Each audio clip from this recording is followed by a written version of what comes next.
everyone, it's IRL, and I am here with It's a Buddy Man today. You are the creator of RPGNPC. Yeah. And Doofy, as well as the upcoming Foolish Uncle series. I've been really enjoying this whole Algorand NFT space, just trying to create whatever I want and draw whatever I want and make people laugh. And it's been a great time. And you're basically a YouTube star already. You don't need my help with the views. You've got YouTubes where you share your process, and you talk a lot about your process, which is amazing. You're one of the few artists I see having discussions about line weight and lighting and texture, and you kind of are an open book on Twitter as far as like what you're thinking about creatively and what your process is or what you're working on.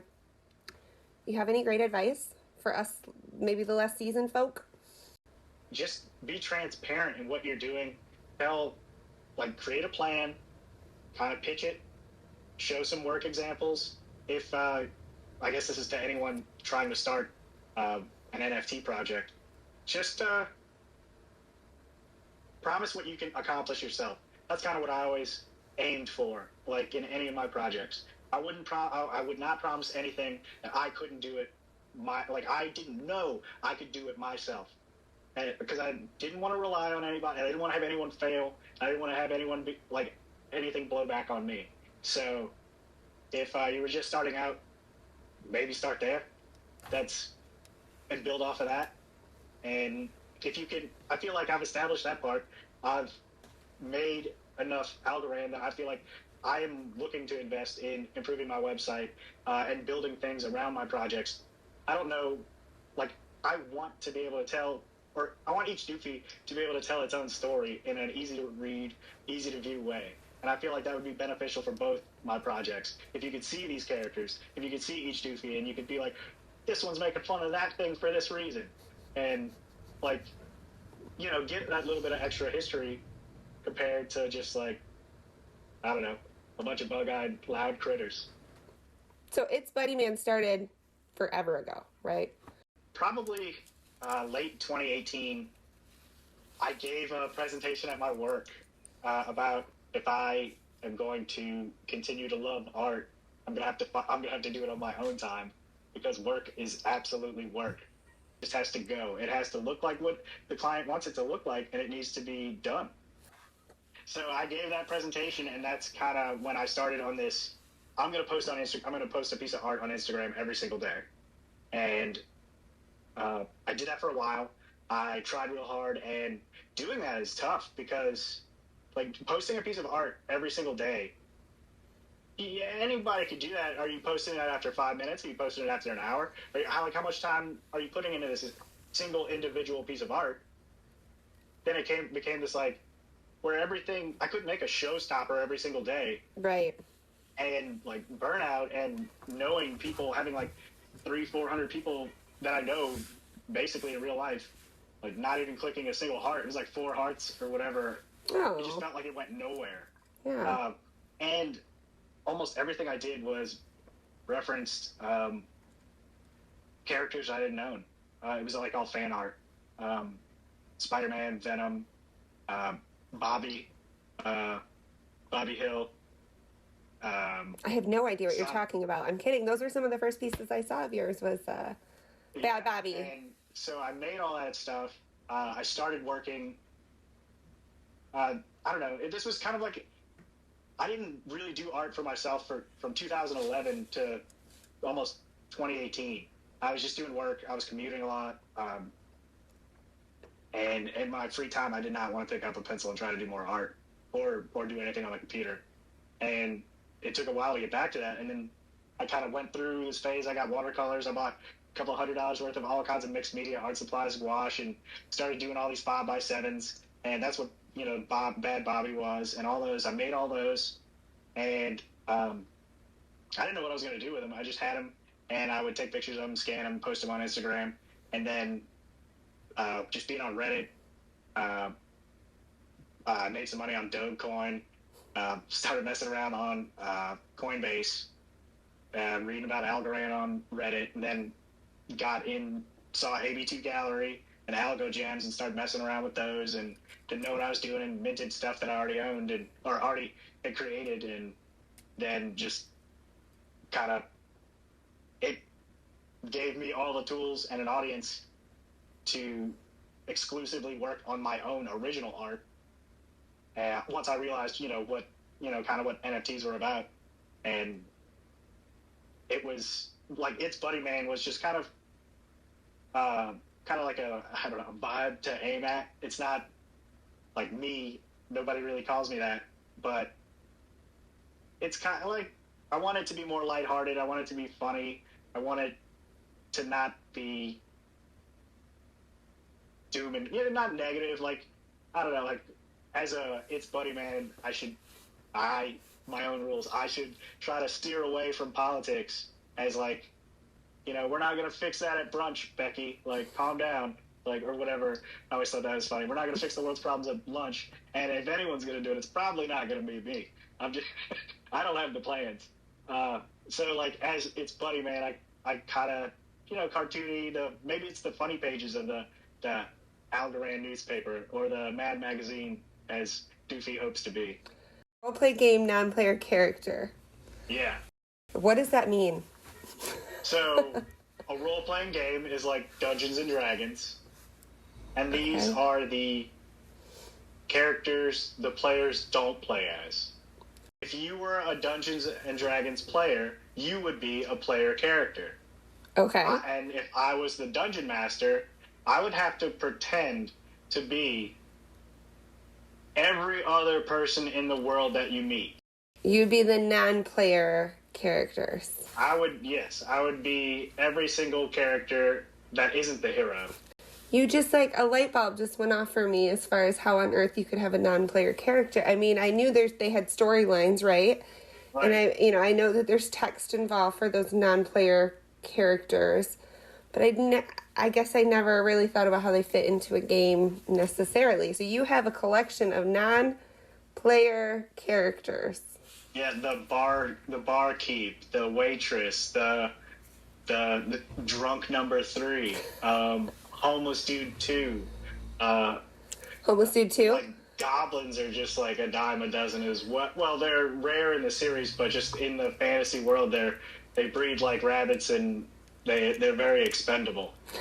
But yeah, so I have all the minor characters, all the background characters, some minor pop culture references to minor or supporting characters.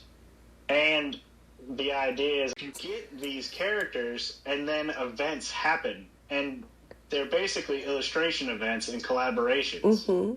So it's all based on, like, when you play Dungeons and Dragons, you have 4 main characters the party is built around. So in my first thought was, if you collect 4, I'll draw a custom piece of art of your RPG party.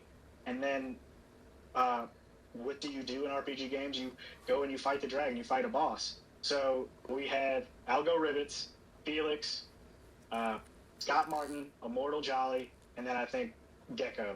And that'll be 5 bosses, and I think that'll be the first edition of Algo RPG. 100 pieces plus the city guard, any character upgrades. Like, you could have a character, and if it goes on any of these like boss fights or adventures or stuff, you get another NFT.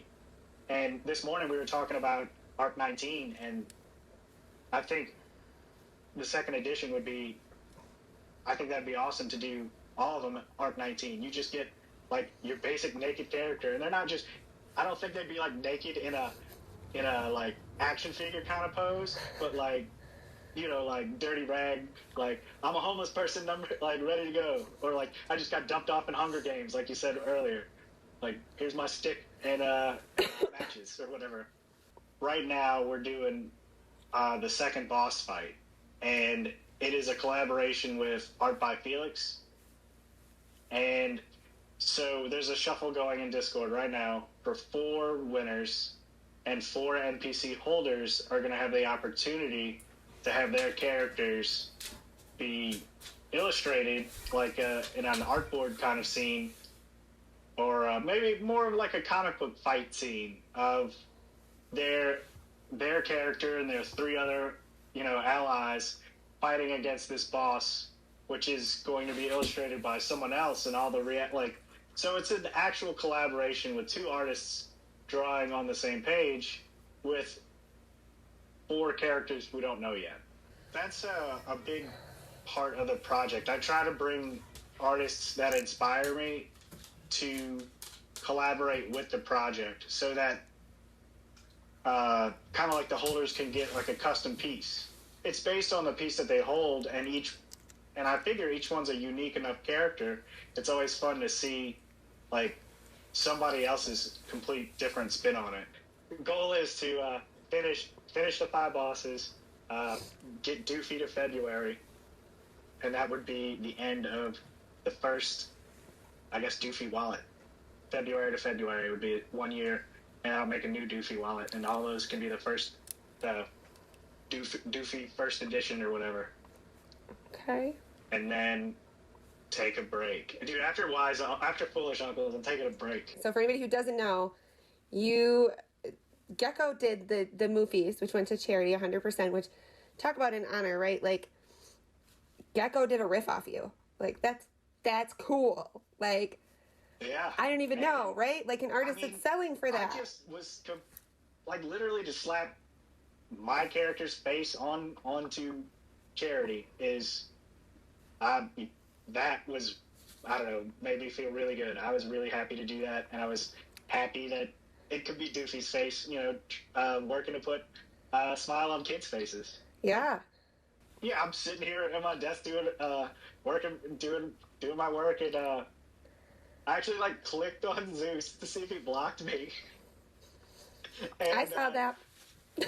I was talking shit, and I was started even doing it, lightning bolts and angel halos everywhere, and I don't even know what was going through his head, but he's like, all right.